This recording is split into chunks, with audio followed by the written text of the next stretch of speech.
नमस्कार मित्रांनो. आपण आतापर्यंत अश्विनी ते शततारका नक्षत्रांची माहिती पाहिली.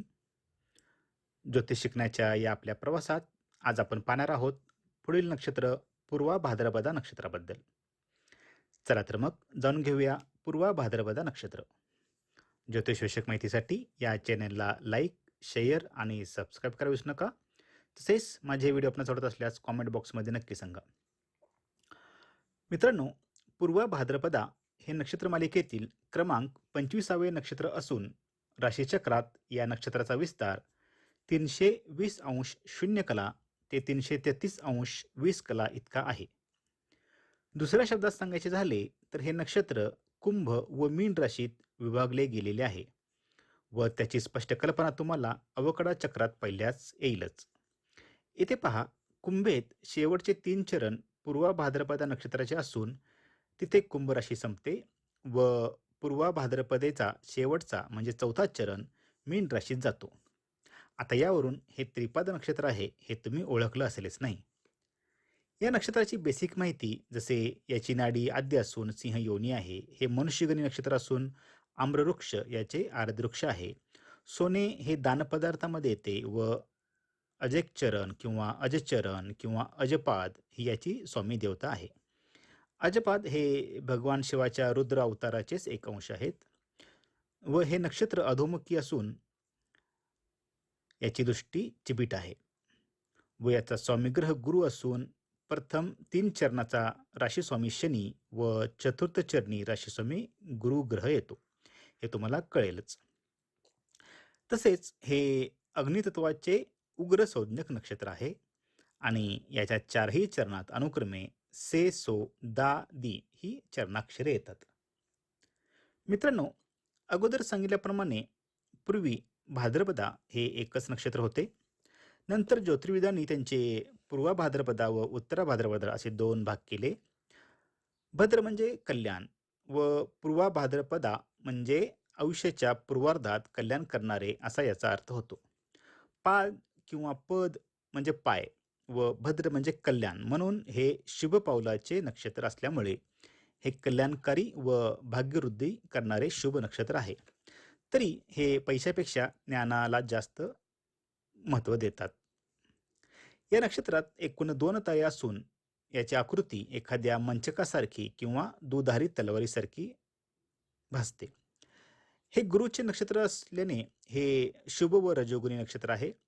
गुरुमुळे हे सदाचारी, विनम्र, रूढीवादी, आशावादी, माणुसकी जपणारे, तत्वज्ञानी, सिद्धांतवादी व कायद्याचे पालन करणारे असतात.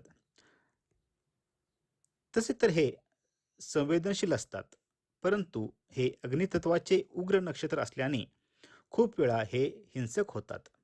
म्हणजे काही गोष्ट मनाविरुद्ध झाली तर हे एकतर मनात ठेवून कुढत बसतील, नाहीतर तीव्र प्रतिकार करतील, कदाचित समोरच्यावर हल्ला पण करतील. त्यामुळे काही ज्योतिषी यांना दुतोंडी समजतात.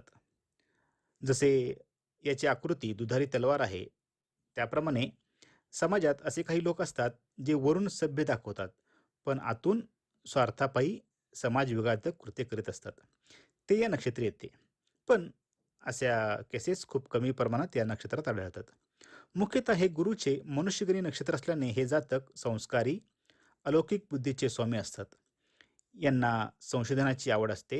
हे विद्याभ्यासी, परोपकारी, नम्र, विनयशील, कौटुंबिक सुखाकडे लक्ष देणारे जातक असल्याने साहजिकच यांच्यात धडाडीपणा, शूरपणा थोडा कमी असतो. यांची वृत्ती शोधक असते व हे घरसंसारात रममाण होणारे, दूरदर्शी, सरळ मार्गी असतात.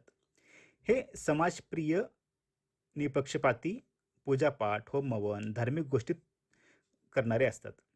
यांना अन्याय सहन होत नाही व बिकट परिस्थितीतही न घाबरता आत्मविश्वासपूर्वक त्यातून मार्ग काढतात. आणि महत्त्वाचे म्हणजे छळकपट करणे, चक्केपंजे खेळणे, विश्वासघात करणे यांना आवडत नाही. या नक्षत्रातील पुरुष हे उबट चेहऱ्याचे, कपाळ भव्य असते, उंच शरीर, स्वावलंबी, देवभक्त, सेवावृत्तीचे, सुखी, मुलाबाळात रमणारे, कुटुंबवत्सल, समाजसेवा करणारे, समजूतदार, मैत्रीला जागणारे, विश्वास ठेवण्यायोग्य, निस्वार्थीपणे सर्वांना मदत करणारे, सुखी वैवाहिक जीवन जगणारे असतात. पण मातृसुखात थोडी कमतरता राहते. तर या नक्षत्रातील स्त्रिया या उंच, मध्यम बांध्याच्या, बुद्धिमान असतात. पण अंगी कलागुण असे फार नसतात. यांचे अवयव प्रमाणशीर असून या नाकीडोळी नीटच असतात. या स्वभावाने नम्र, संसारी, स्वच्छतेची आवड असणाऱ्या असतात. देवावर श्रद्धा असते पण अंधश्रद्धा नसते. साधी राहणी पसंत असणाऱ्या, नवऱ्यावर व मुलावर प्रेम करणाऱ्या व सुखी वैवाहिक जीवन जगणाऱ्या असतात. परंतु यांना एकतर लो ब्लड प्रेशर किंवा हाय ब्लड प्रेशरचा त्रास होतो. त्या संबंधी काही त्रास झाल्यास त्यांनी काळजी घ्यावी. या प्रामाणिक नेतृत्व गुण अंगी असणाऱ्या असतात. हे पुरुषलिंगी नक्षत्र असून पश्चिम दिशेचं स्वामित्व याच्याकडे आहे. हे काळाला धरून चालणारे असले तरी यांच्यात झोपाळू वृत्ती व आळशीपणा पण आढळतो.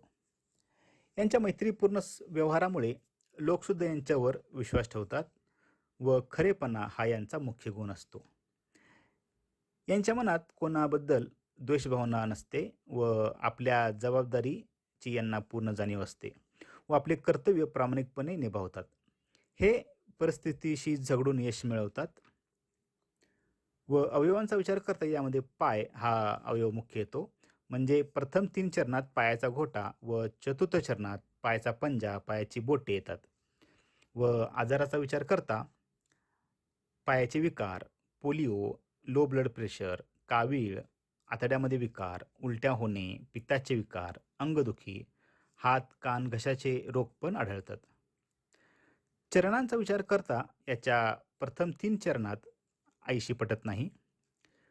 प्रथम चरणात हे संततीची जास्त काळजी करतात, संतती प्रेमी असतात, धनी असतात, स्त्रीच्या अधीन राहणारे, प्रेमामध्ये अश्लीलता, कामुकपणा हा प्रकार जास्त आढळतो, उद्योगी, निरंतर काम करणारे असतात. तर द्वितीय चरणी हे प्रसन्न वृत्तीचे, मातृसुख अल्प मिळते, आनंदी, मनमिळावू, ऐश्वर्यवान पण हट्टी असतात, डोळे मोठे, मैत्रीपूर्ण स्वभाव असतो, ज्योतिष, गूढविद्या, काळी जादू, तंत्रमंत्राची आवड असते. हे भाग्यवान, स्त्रियांच्यावर पैसा खर्च करणारे असतात व वयाच्या 33व्या वर्षी यांना दुर्घटना भय असते. या नक्षत्रातील तृतीय चरणातील जातक हे सेवाभावी वृत्तीचे असतात, प्रेमळ, कूटनीतीचा वापर करणारे, पराक्रमी, वडिलांची सेवा करणारे, सावळ्या रंगाचे, ताकदवान, ज्ञानी, बुध नवमांशामुळे लेखक, बौद्धिक कामात हुशार, उत्तम सल्लागार, बाहेरून कठोर वाटणारे पण आतून दयाळू स्वभाव असतो. तर चतुर्थ चरणातील जातक हे गौरवर्णी, चंचल स्वभावाचे, आशावादी, उत्साही, सुंदर पत्नी यांना मिळते. यांना उशिरा उठण्याची सवय असते पण रात्री जागून काम करतात, शांत स्वभावाचे, लोकप्रिय असतात. यांना लहानपणी जलभय असते, विषय वासना जास्त असते, खाऊन पिऊन सुखी असतात. हे शांत व स्वाभिमानी असतात. वरामी ऋषींच्या मते हे लहान लहान गोष्टीवरून चिडणारे, तणावग्रस्त, स्वस्त्री सोडून बाहेरील स्त्रीवर पैसा खर्च करणारे किंवा बाहेरील स्त्रीकडून फसविले जातात. व्यवसायाचा विचार करता यामध्ये नोकरदार मंडळी जास्त येतात, व्यावसायिक लोक थोडं कमीच असतात. नोकरदारामध्ये सुद्धा अंगमेहनतीचे कामापेक्षा बौद्धिक कामे करणारे जास्त असतात. हे प्रामाणिकपणे नोकरी करतात. शिक्षक, हिशोबनीस, खजिनदार, बँकेत काम करणारे, शेअर दलाल, नगरपालिका, किरकोळ व्यापारी, सरकारी कचेरीत काम करणारे, न्यायाधीश, पर्यटन व्यवसाय, आयुर्वेद, डॉक्टर्स, मंत्री, विज्ञान व संशोधन क्षेत्रात यश मिळते. वयाची 34 ते 35 वर्ष व्यवसायात, नोकरीत उन्नतीची जातात.